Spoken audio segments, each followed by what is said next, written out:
La Ligue 1 reprend ses droits ce week-end et le Stade Rennais retrouve le Roison Park avec la réception de la Auxerre. Une occasion à ne pas manquer pour les Rouges et Noirs afin de raccrocher le wagon de tête du championnat. Actuel 10e du classement, les hommes d'Habib Beye sont à 3 points des premières places européennes. Des points à rattraper après une série de nuls frustrants concédés lors des 3 dernières journées. On a un match qui s'annonce compliqué dimanche face à Auxerre, mais on est prêt pour cette bataille et on va livrer de ce qu'on sait faire de mieux. Il va falloir qu'on arrive à enchaîner une belle série de points, de victoires, parce qu'on sait que c'est comme ça qu'on avance dans le classement. Et sur les 5 matchs, il n'y a qu'une belle série de victoires qui pourra nous faire avancer. Parfois, il vaut mieux perdre un match et gagner celui d'après, parce que ça fait 3 points d'un coup, plutôt que 3 points étagés sur 3 semaines. Donc, pour moi, les matchs nuls, c'est des choses qui ne font pas avancer. Les seules choses, et en plus, c'est des matchs où malheureusement, on encaisse des buts. Non, pour moi, les matchs nuls, ça ne fait pas assez avancer. Donc, il faut gagner des matchs, il n'y a pas le choix. On a 5 matchs, à nous de lancer la série et lancer une série de la meilleure des manières dimanche. Renouer avec la victoire, telle est l'obsession pour les Rouges et Noirs qui peuvent compter sur la bonne intégration d'Esteban Le Paul sur le front de l'attaque. Arrivé en toute fin de mercato, le natif d'Auxerre a su rapidement s'intégrer et performer dès son premier match face à son ancien club. Justement, on peut parler de ses débuts, si les stats que j'ai accueillis sont bonnes, 7 titularisations en 7 journées, 4 buts, une passe décisive. C'est le meilleur début de saison de ta carrière? Ouais, c'est le meilleur, même si je reste un peu sur ma faim sur certains matchs et je suis déçu de ce que j'ai pu faire. Mais globalement, si on est uniquement sur des statistiques, c'est des statistiques qui sont bonnes. Donc il va falloir garder le meilleur rythme possible en termes de stats. Donc on va travailler le plus possible pour garder le bateau bien droit, pour pas qu'il tangue, pour que les performances restent le plus linéaires possible et qu'il n'y ait pas de grosses chutes. Là c'est bon, mon intégration elle s'est faite entièrement et parfaitement. Je me sens à l'aise, j'ai vraiment commencé à prendre mes marques au sein de l'effectif et mes repères sur le terrain. Donc ça permet de pouvoir continuer à développer des choses meilleures encore. Mais en tout cas, tout s'est très très bien passé et je suis très très content. T'es agréablement surpris, tu t'attendais à ce type d'intégration? On rappelle, tu étais à Angers, la saison a commencé, tu es arrivé en fin de mercato. Qu'est-ce qui a pu permettre cette intégration rapide selon toi? Le fait que 3 jours après mon arrivée, j'ai besoin de jouer un match et de commencer le match fait qu'on n'a pas trop le temps de réfléchir et qu'il faut vite s'intégrer dès le premier entraînement et de créer des liens le plus rapidement possible. Et puis c'est surtout comme ça m'était déjà arrivé dans mon club précédent de devoir jouer tout de suite après mon arrivée. Donc je trouve que ça facilite aussi l'arrivée.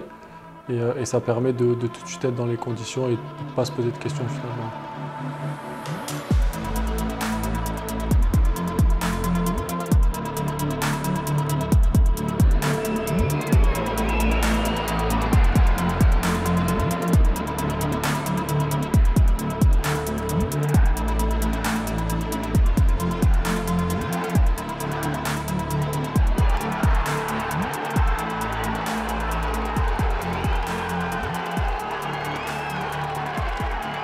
Oui, c'était particulier. Comme je l'ai évoqué, c'était de très très loin le match le plus spécial que j'ai pu jouer. Et voilà, le fait de marquer tôt dans le match m'a aussi fait du bien.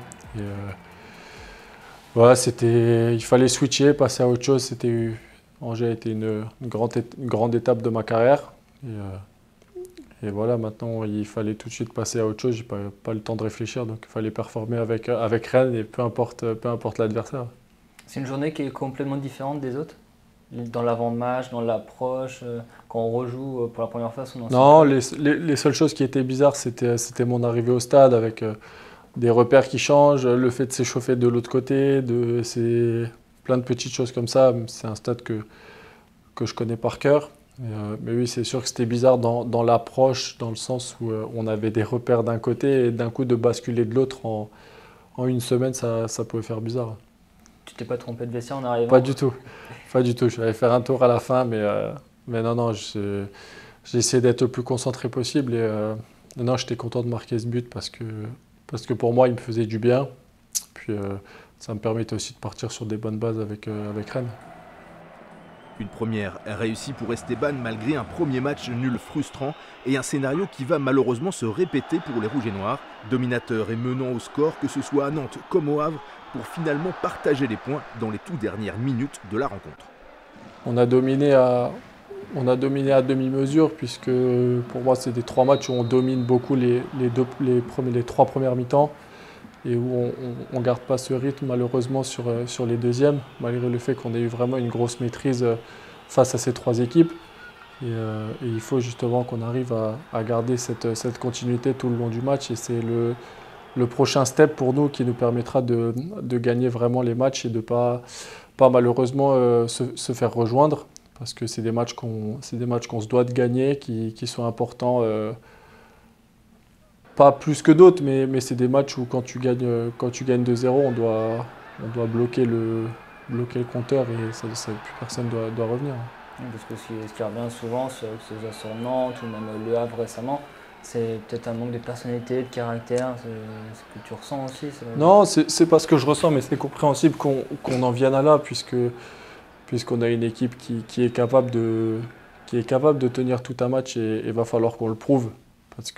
Parce qu'un match c'est long et on l'a vu face au Havre ou même face à Nantes où on prend des buts dans les dernières minutes et c'est dommage de gâcher un peu le beau travail qu'on a fait sur la première partie du match. Donc on travaille sur ça pour essayer d'avoir de la continuité et de pouvoir garder cette avance et de pouvoir continuer justement à amener du danger constamment sur la cage adverse.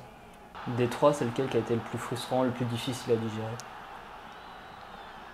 Moi, je dirais que c'est Nantes, parce qu'il y a aussi cette notion de derby qui fait que c'est très différent et où on enchaîne des erreurs sur cette dernière action et où on doit tenir ce résultat. Mais je dirais que le fait que ça soit Nantes et le derby, c'est pour ça que ça le rend plus frustrant. Mais pour moi, le match du Havre, il l'est tout autant.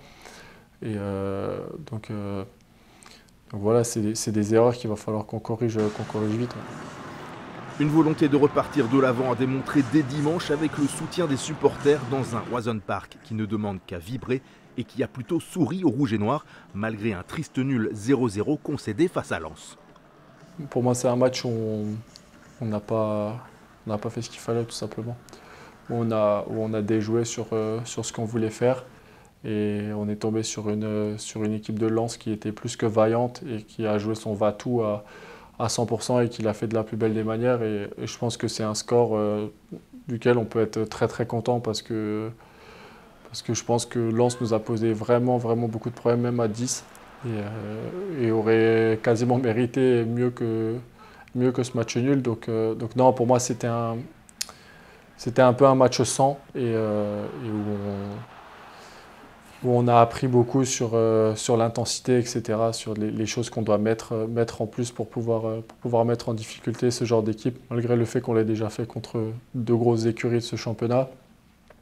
Mais le match de Lens nous servira vraiment pour le futur, ça j'en suis persuadé.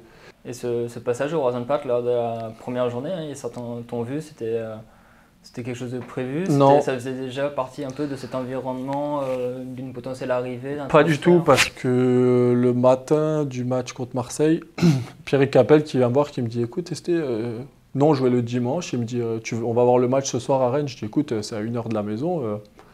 On y va, on va avoir un bon match de foot. » On a trouvé des places, puis on est venu voir le match, mais c'était un total hasard et les premières rumeurs ont commencé 3 jours après. Et non, c'était un vrai hasard, vraiment. Et qu'est-ce que tu retiens de ce que tu as vu depuis la tribune, le scénario, l'ambiance? Ça m'a permis de me calquer sur ce qui se faisait en termes d'ambiance. C'est un stade qui a pour habitude d'être rempli avec... moi, j'ai pour souvenir des très très beaux tifos ici. C'est quelque chose qui est fait d'une très belle manière. Puis voilà, le scénario du match fait que le stade s'enflamme totalement. Donc franchement, c'était une bonne première pour pouvoir découvrir un peu l'atmosphère ici. Tu dirais que sur ces 2 matchs, Lyon-Marseille, le résultat est plutôt logique?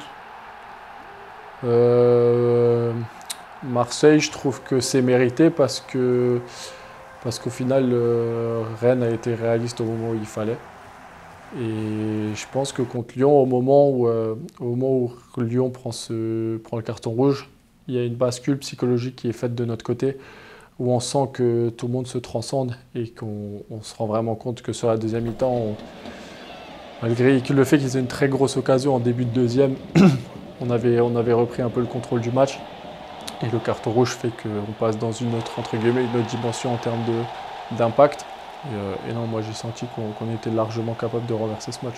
Et voilà, le scénario du match et notre envie et tout ce qu'on a pu dégager collectivement fait qu'on gagne ce match 3-1 avec ce qu'il y a de plus représentatif, c'est-à-dire que tes entrants font la différence et ça prouve la force d'un groupe. Et comme je le dis assez souvent, les gens qui rentrent sont très très importants puisque c'est eux qui ont aussi le pouvoir de pouvoir changer le cours d'un match. Et quand on veut faire une grande saison et gagner des gros matchs, on a besoin de ces entrants qui peu importe qui ils sont, qui puissent faire la différence au moment où ils rentrent.